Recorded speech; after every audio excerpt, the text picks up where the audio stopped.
So welcome to my YouTube channel. ನಾವು ಇಲ್ಲಿ evening ಮತ್ತೆ ವಾಕಿಂಗ್ ಬಂದಿದ್ವಿ ಕೆಳಗಡೆ. ಹಾಗೆ ಒಂದು ಸ್ವಲ್ಪ ಮೇಲ್ಗಡೆ ಕುತ್ಕೊಂಡು ಬೋರ್ ಆಗಿತ್ತು. ಸೊ ಹಾಗೆ ಒಂದು ಸ್ವಲ್ಪ ಕೆಳಗಡೆ ವಾಕ್ ಹೋಗೋಣ ಅಂತೇಳಿ ಬಂದ್ವಿ. ಹಾಗೆ ಒಂದು ಸ್ವಲ್ಪ ಅಲ್ಲೇ ಕುರ್ಕುರಿ ತೊಗೊಂಡು ತಿನ್ಕೊಂಡು ಗ್ರೌಂಡಿಗೆ ಹೋಗ್ತಾ ಇದ್ವಿ. ಬಟ್ ಇವಾಗ ಸೀಸನ್ ಐತೋ ಇಲ್ಲೋ ಗೊತ್ತಿಲ್ಲ, ಬಟ್ ಗಾಳಿಪಟ ಹಾರಿಸ್ತಾ ಇದ್ದಾರೆ. ನಮ್ಮ ಸೈಡ್ ಆದರೆ ಗುಳೋನ್ ಸೀಸನ್ದಲ್ಲಿ ಹಾರಿಸ್ತಾರೆ. ಸೊ ಇಲ್ಲಿ ಗಾಳಿಪಟ ಹಾರಿಸ್ತಾ ಇದ್ರು, ಅದನ್ನೇ ನೋಡಿಕೊಂಡು ಹಾಗೆ ಕುರ್ಕುರಿ ತಿನ್ಕೋತ ಅಲ್ಲಿ ಒಂದು ಕುರ್ಚಿ ಇತ್ತು. ಸೊ ಅಲ್ಲಿ ಕುತ್ಕೊಂಡ್ವಿ. ಅದು ಗಾಳಿಪಟ ಸಖತ್ತಾಗಿ ಮೇಲ್ಗಡೆ ಹಾರ್ತಾ ಇತ್ತು.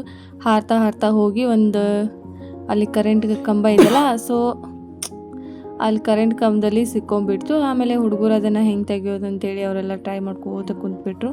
ಚಿಕ್ಕವರಿದ್ದಾಗ ಈ ಥರ ಗಾಳಿಪಟ ನಿಂತ್ಕೊಂಡು ನೋಡೋದೇ ಎಷ್ಟು ಚಂದ ಐತಲ್ಲ. ಸೊ ಚಿಕ್ಕವರಿದ್ದಾಗ ಅಂತಲ್ಲ, ಇವಾಗಲಾದ್ರೂ ಯಾರೇ ಗಾಳಿಪಟ ಹಾರಿಸಿದ್ರು ಇದೇ ಥರ ಎಲ್ಲರೂ ದೊಡ್ಡವರು ಸಣ್ಣವರು ಅಂದೇ ಎಲ್ಲರೂ ಗೋಣೆತ್ತಿ ಮೇಲ್ಗಡೆ ನೋಡ್ತಾ ನಿಲ್ತಾರೆ.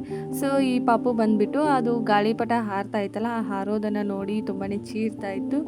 ಸೊ ಹಾಗೆ ವಿಡಿಯೋ ಮಾಡ್ಕೋತಾ ಅಲ್ಲಿ ಕುತ್ಕೊಂಡ್ವಿ. ಹಾಗೆ ಈವ್ನಿಂಗ್ ಒಂದು ಪಾರ್ಸಲ್ ಬರೋದಿತ್ತು. ನಂದು ಮೊಬೈಲ್ ಆರ್ಡ್ರ್ ಹಾಕಿದ್ದೆ, ಯಾಕಂದರೆ ನನ್ನ ಮೊಬೈಲ್ ತುಂಬಾ ಹಳೇದಾಗಿತ್ತು. ಇವಾಗಂತೂ ಸಾಗರ್ ಮೊಬೈಲೇ ಮತ್ತು ಊರಿಗೆ ಹೋದರೆ ಪವಿತ್ರನ ಮೊಬೈಲೇ ವಿಡಿಯೋ ಮಾಡ್ತಿದ್ದೆ. ಸಖತ್ ಸ್ಟ್ರಕ್ ಆಗೋದು ಮತ್ತು ತುಂಬಾ ವಿಡಿಯೋ ಕ್ಲಾರಿಟಿನೂ ಇದ್ದಿದ್ದಿಲ್ಲ. ಅವ್ರ ಮೊಬೈಲ್ದಲ್ಲೇ ಹಾಕ್ಕೊಂಡು ಮತ್ತು ಅದನ್ನು ಎಡಿಟ್ ಮಾಡಿಕೊಂಡು ವಾಪಸ್ ನನ್ನ ಮೊಬೈಲ್ದಲ್ಲಿ ಬಿಟ್ಕೊಂಡು ಅಪ್ಲೋಡ್ ಮಾಡೋದ್ರಲ್ಲೇ ಒಂದು ಸ್ವಲ್ಪ ವಿಡಿಯೋ ಕ್ಲಾರಿಟಿ ಕ್ವಾಲಿಟಿ ಎಲ್ಲ ಕಳ್ಕೊಂಡ್ಬಿಡ್ತಿತ್ತು. ಸೊ ಹಾಗಾಗಿ ಎಲ್ಲರೂ ವಿಡಿಯೋ ನೋಡೋರೆಲ್ಲ ಕಮೆಂಟ್ ಮಾಡೋರು, ವಿಡಿಯೋ ಎಲ್ಲ ಚೆನ್ನಾಗಿರುತ್ತೆ ಬಟ್ ಕ್ಲಾರಿಟಿ ಇರೋದಿಲ್ಲ, ವಿಡಿಯೋದು ಇರೋದಿಲ್ಲ ಅಂತ ಹೇಳ್ತಾಯಿದ್ರು. ಸೊ ಅದಕ್ಕೇ ತುಂಬ ದಿನ ಆಗಿತ್ತು. ಸೊ ತೊಗೋಬೇಕು ಅಂದರೆ ಹಾಗೆ ಮುಂದೆನೇ ಹೋಗ್ತಾಯಿತ್ತು. ಸೊ ಇಲ್ಲಂತೇಳಿ ಈ ಸರಿ ಆದ್ರೂ ಸ್ವಲ್ಪ ಇದು ಮಾಡಿಕೊಂಡು ತೊಗೊಂಡ್ವಿ. ಮೊಬೈಲ್ ಚೆನ್ನಾಗಿದೆ. ಇನ್ಮೇಲೆ ಎಲ್ಲ ವಿಡಿಯೋಗಳು ಸಖತ್ತಾಗಿ ಕ್ವಾಲಿಟಿ ಮತ್ತು ಕ್ಲಾರಿಟಿ ಇರುವಂಥ ವಿಡಿಯೋಗಳು ಸಿಗ್ತವೆ. ಮತ್ತು ನೋಡಿ ಯಾವ ಥರ ಬರುತ್ತವೆ ಅಂತ ವಿಡಿಯೋ. ಮೊಬೈಲ್ ಮಾತ್ರ ಚೆನ್ನಾಗಿದೆ, ವಿವೋ ತೊಗೊಂಡ್ವಿ.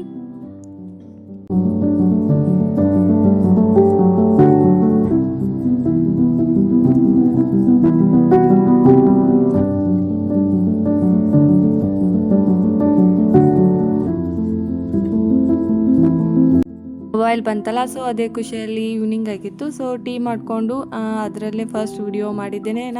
ಈ ಟೀ ಮತ್ತು ಬಿಸ್ಕಿಟ್ದು ವಿಡಿಯೋ ಮಾಡಿಕೊಂಡೆ, ಅದನ್ನೇ ಹೇಳ್ತಾ ಇದ್ದೆ.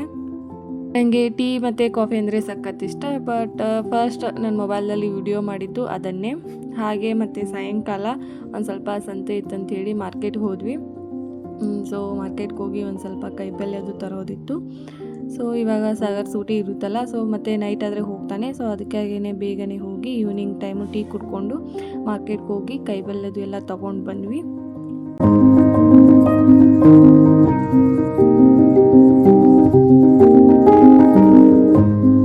ಇವತ್ತು ಮಾರ್ನಿಂಗ್ ಎದ್ದ ತಕ್ಷಣ ಆಮ್ಲ ಜ್ಯೂಸ್ ಮಾಡಿದ್ದೆ. ಸೊ ಡೈಲಿ ಆದರೆ ಆಮ್ಲ ಜ್ಯೂಸಿಗೆ ಕರಿಬೇವು, ಪುದೀನ ಈ ಥರ ಎಲ್ಲ ಥರ ಹಾಕ್ಕೊಂಡು ಕುಡಿತಾ ಇದ್ದೆ. ಬಟ್ ಇವತ್ತೇ ಫಸ್ಟ್ ಟೈಮು ಅದಕ್ಕೊಂದು ಸ್ವಲ್ಪ ಉಪ್ಪು ಹಾಕ್ಕೊಂಡು ಕುಡಿತಾ ಇದ್ದೀನಿ. ಬಟ್ ಡೈಲಿ ಕುಡಿಯೋಕ್ಕಿಂತ ಇವತ್ತೊಂದು ಸ್ವಲ್ಪ ಟೇಸ್ಟ್ ಅನ್ನಿಸ್ತು. ಯಾಕಂದರೆ ಉಪ್ಪು ಹಾಕ್ಕೊಂಡು ಕುಡಿದ್ರೆ ಅದೊಂಥರ ಬೇರೆ ಟೇಸ್ಟೇ ಕೊಡುತ್ತೆ. ಸೊ ನಾನು ಇದುವರೆಗೂ ಟ್ರೈ ಮಾಡಿದ್ದಿಲ್ಲ, ಇದನ್ನು ಫಸ್ಟ್ ಟೈಮ್ ಟ್ರೈ ಮಾಡಿದೆ. ಸಖತ್ ಇಷ್ಟ ಆಯಿತು. ಏನು ಡೈಲಿ ಒಂದು ಸ್ವಲ್ಪ ಉಪ್ಪು ಹಾಕ್ಕೊಂಡು ಕುಡಿತೀನಿ, ಯಾಕಂದರೆ ಅದು ಆಮ್ಲ ಜ್ಯೂಸು ಒಂದು ಸ್ವಲ್ಪ ಕುಡಿಯೋದ್ರಿಂದ ಒಗರು ಅನ್ನಿಸ್ತಿತ್ತು. ಸೊ ಇವಾಗ ಉಪ್ಪು ಹಾಕ್ಕೊಂಡು ಕುಡಿಯೋಣ ಒಂದು ಸ್ವಲ್ಪ ಬೇರೆ ಟೇಸ್ಟೇ ಬಂತು. ಅದಕ್ಕೊಂದು ಸ್ವಲ್ಪ ಬಿಸಿ ನೀರು ಹಾಕ್ಕೊಂಡು ಕುಡಿತೀನಿ, ಯಾಕಂದರೆ ಹಾಗೆ ಕೋಲ್ಡ್ ಕುಡಿಯೋಕ್ಕಿಂತ ಒಂದು ಸ್ವಲ್ಪ ಉಗುರು ಬೆಚ್ಚಗಿರೋ ನೀರು ಹಾಕ್ಕೊಂಡು ಕುಡೀರಿ, ಇನ್ನೂ ಚೆನ್ನಾಗಿರುತ್ತೆ.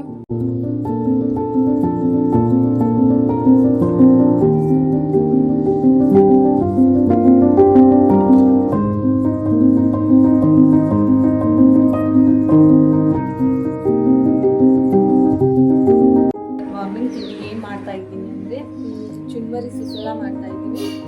ನೋಡೋಣ ಅದಕ್ಕೆ ಏನೇನು ತೊಗೊಂಡಿನಿ. ಹಸಿಮೆಣಸು ಮತ್ತು ಟೊಮ್ಯಾಟೊ, ಈರುಳ್ಳಿ, ಕೊತ್ತಂಬರಿ, ಕರಿಬೇವು, ಚುನ್ಮುರಿ, ಆಮೇಲೆ ಶೇಂಗಾ ಅಷ್ಟು ಹಾಕಿದ್ರೆ ಆಯಿತು. ಚುನ್ಮುರಿ ಸುಸ್ಲಾ ರೆಡಿ ಆಗುತ್ತೆ, ಸಖತ್ತಾಗಿರುತ್ತೆ. ನೀವು ಒಂದು ಮಾಡಿ ನೋಡಿ.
For watching my video. ಮತ್ತು ಮುಂದಿನ ವಿಡಿಯೋದಲ್ಲಿ ಸಿಗೋಣ. ಮತ್ತು ಇನ್ನೊಂದು ಹೆಲ್ದಿ ರೆಸಿಪಿಯೊಂದಿಗೆ ಸಿಗ್ತೀನಿ. ಬಾಯ್, ಟೇಕ್ ಕೇರ್.